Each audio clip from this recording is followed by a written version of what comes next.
Komunikasi adalah suatu proses penyampaian informasi berupa pesan, ide, dan gagasan. Tujuan komunikasi adalah menciptakan pemahaman bersama atau mengubah persepsi dan perilaku.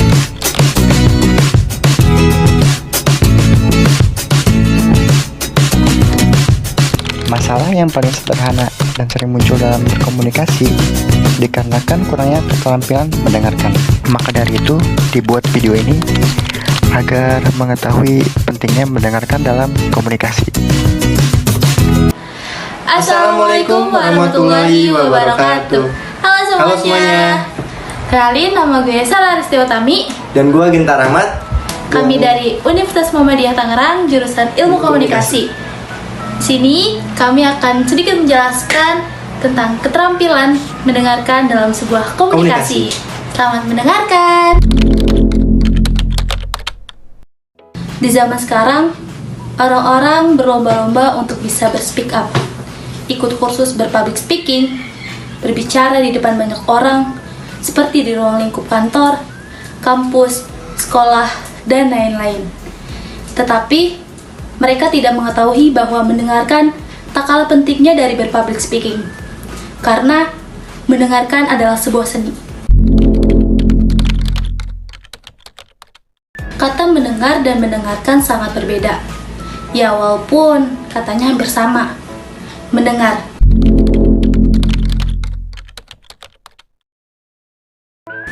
Mendengar adalah saat dimana seseorang hanya menangkap sebuah suara atau bunyi tanpa adanya unsur kesengajaan. Berbeda dengan kata mendengarkan. Mendengarkan adalah saat dimana seseorang dengan sengaja menangkap sebuah informasi dari apa yang dia dengar.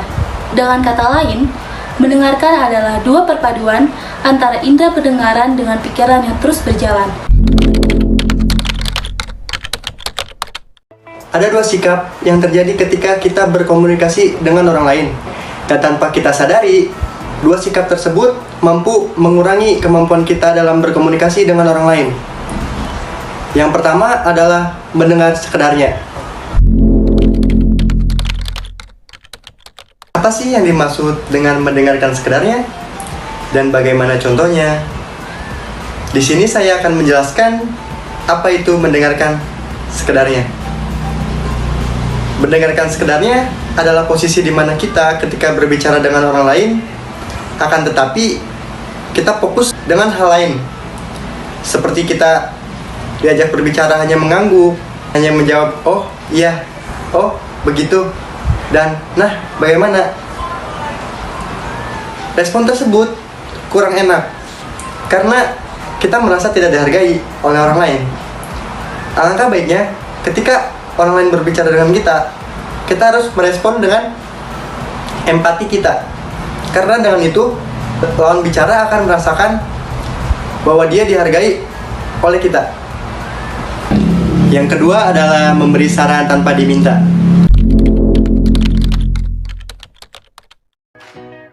Ada sebagian besar orang yang ketika bercerita hanya ingin didengarkan saja tanpa diminta saran. Seperti, hal seperti itu gak usah diomongin.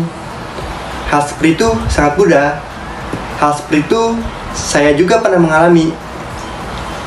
Hal tersebut malahan membuat si lawan bicara tersebut menjadi merasa tidak dihargai, merasa diremehkan, dan bahkan unek-uneknya yang dikeluarkan itu tidak sampai, tidak puas.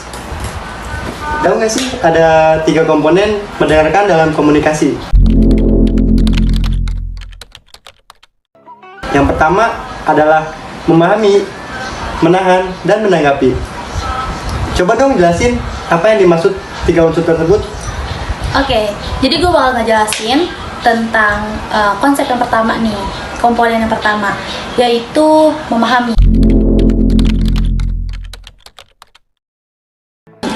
Memahami adalah posisi di mana kita harus benar-benar memperhatikan si lawan bicara kita, yang dimana kita harus benar-benar fokus nih sama apa yang mereka ceritakan, apa yang mereka ngobrolin sama kita nih. kita juga harus memperhatikan gerak-gerak tubuhnya, mimik wajahnya, dan lain sebagainya. Yang kedua, ada menahan. Artinya adalah ketika kita sedang mendengarkan seorang bercerita atau berbicara nih kepada kita, tahan dulu sebentar. Jangan memotong pembicaraannya seperti, sebentar deh, gue mau ngangkat telepon dulu nih. Stop, tunggu dulu sampai mereka selesai bercerita. Ingat poin penting dari apa yang dibicarakan. Yang ketiga, ada menanggapi. Nah, di poin ini baru kita bisa merespon si lawan bicara kita tadi. Setelah kita memahami dan menahan, di sini kita bisa menanggapi dari pembicaraan yang mereka bicarakan sama kita. Jika sekiranya ada pesan ataupun apa yang ingin kita keluarkan kepada mereka, keluarkan. Karena mereka akan senang ketika ceritanya benar-benar didengarkan, cerita mereka benar-benar diperhatikan dengan baik. Mendengarkan itu sangat penting, dan alangkah baiknya sebagai manusia kita saling mendengarkan. Karena itu adalah suatu proses menghargai sesama manusia. Ya, mungkin itu saja dari kami, dan kurang lebihnya mohon maaf. Terima kasih dan sampai jumpa.